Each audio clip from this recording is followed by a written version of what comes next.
रमेश सावंतराव साहेबांनी सांगितल्याप्रमाणे की अधिकाऱ्यांना बोलतं केलं। या अगोदरही अधिकाऱ्यांच्या कार्यक्रमामध्ये मी आलोय नवी मुंबईमध्ये, पण त्यावेळेला कमी प्रमाणात अधिकारी बोलले। आज क्रॉसरूटचे कार्यकर्ते शेवटलाच आहेत। या ठिकाणी बरं केलं, यांना बोलतं केलं।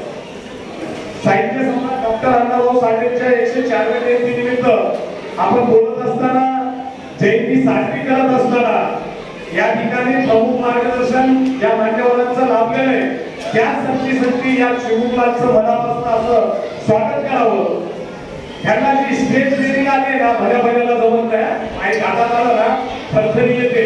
नेता बनणारा, राजकीय नेता बनणारा जो सुरुवात करतो ना, त्याला थरथरी येते। पण या सगळ्या मुलांसाठी एकदा जोरदार टाळ्या होऊन जाऊया। त्यांनी स्टेज ट्रेनिंग केलं आणि विशेष म्हणजे माझ्या मायबाऊनी इंग्लिश मधनं इथं संवाद साधत होते। फार आनंद झाला।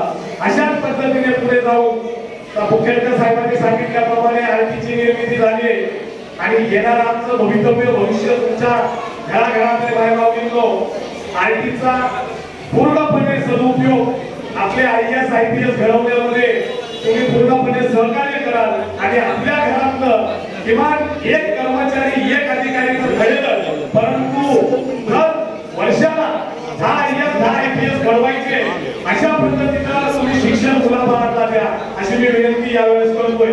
या ठिकाणी अपघाताच्या संदर्भातही मांडलेलं आहे। आता यापुढे जाऊन साहेब सामाजिक परिवर्तन